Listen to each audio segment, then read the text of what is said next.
Canadian philosopher, sage type, envisioned re-establishing what he called the little Alexandrian library, which was, as you know, destroyed. He was very fortunate in that as he was giving a talk, he was still in his early 20s, a baroness, oil baroness from Ventura, who owned most of the oil wells in Ventura County, told him that she was going to take care of him for the rest of his life, that no matter what he needed, to let her know that she would see that he got it.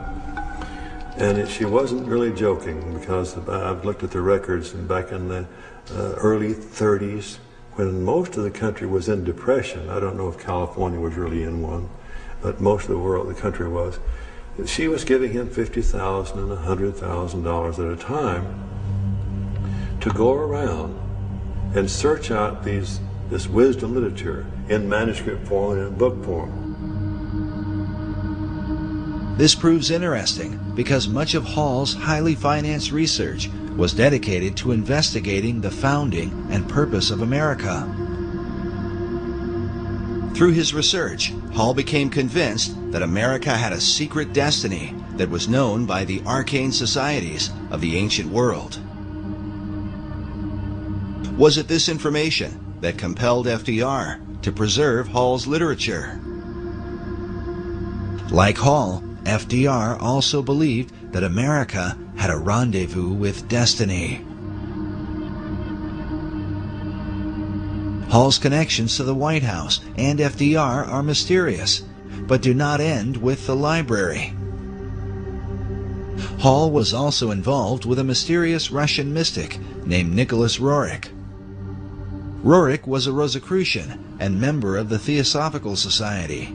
He was said to be a kind of spiritual mentor to Henry Wallace, a 32nd degree Mason who would become FDR's vice president.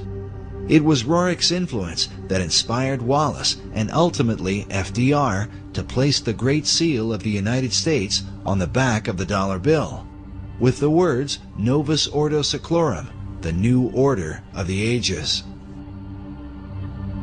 Dr. Harris, can you tell us about this statue here?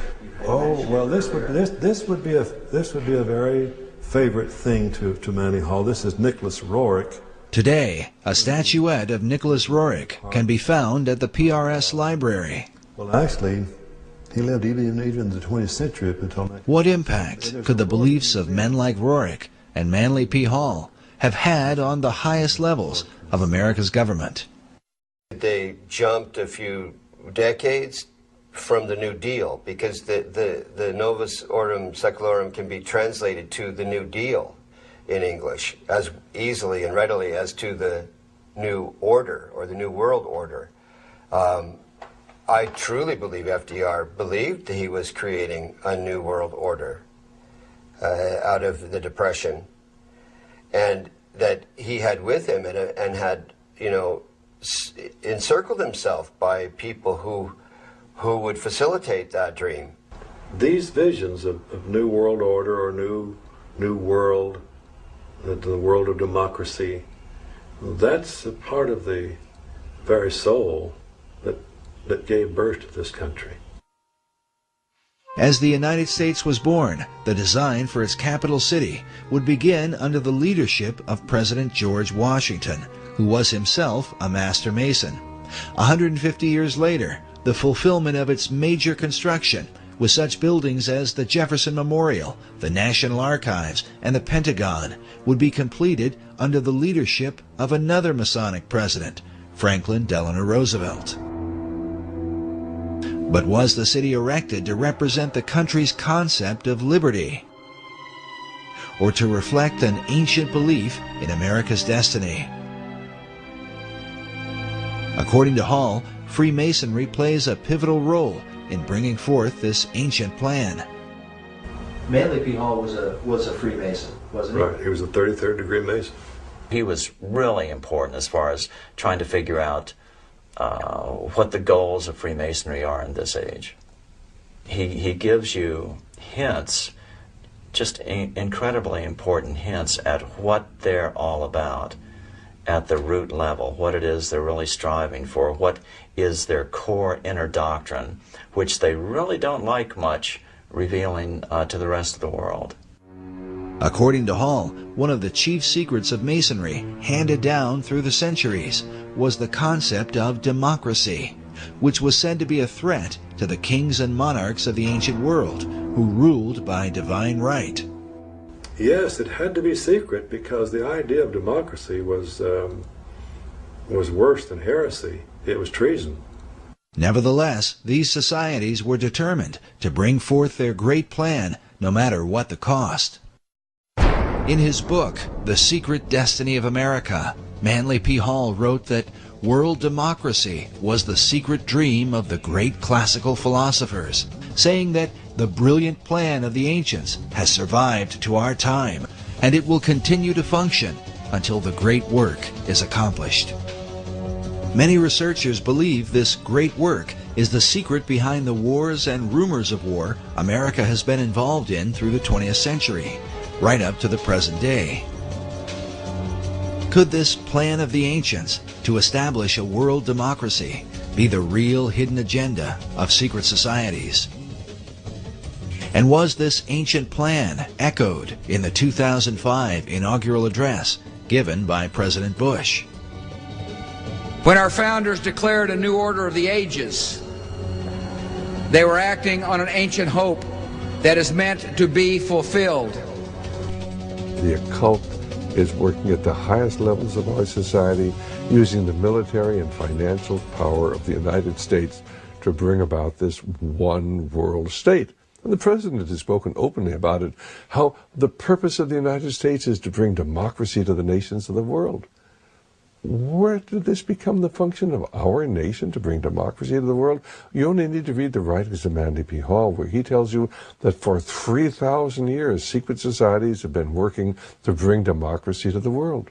You read President Bush's speech, before the Association on Democracy, the National Association on Democracy. He tells you for 2,500 years, people have been working to bring democracy to the world. Yet the ancient philosophers recognized that a true democracy could only be achieved by a society of perfected men. The perfected men would be comfortable in a true democracy. And probably a true democracy cannot emerge until there is enough of such human beings in the world that can take over the government of man. It will be that kind of leadership. It'll be like Plato's vision of the philosopher king, the man who has wisdom and the man who has power. Democracy has the occult promise of a fair world to live in.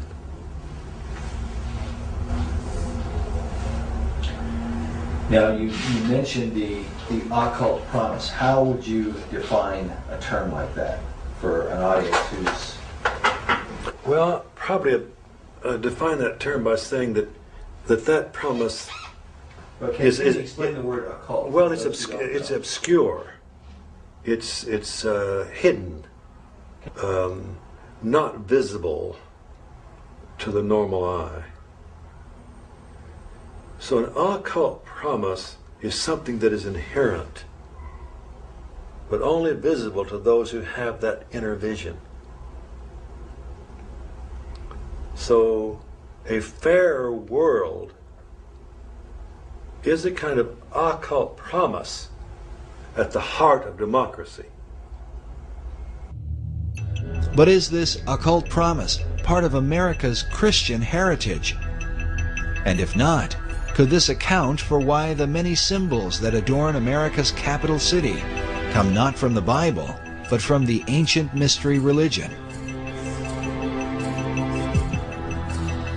And if America were really, truly a Christian nation, what would all of these mythological characters be in our city? Certainly the Christian influence was very strong. From the Christian point of view, we were formed as a Christian nation. But from the occultist point of view, and those associated with astrology and the ancient mystery religions, America was, of course, and Washington, D.C. was to represent their position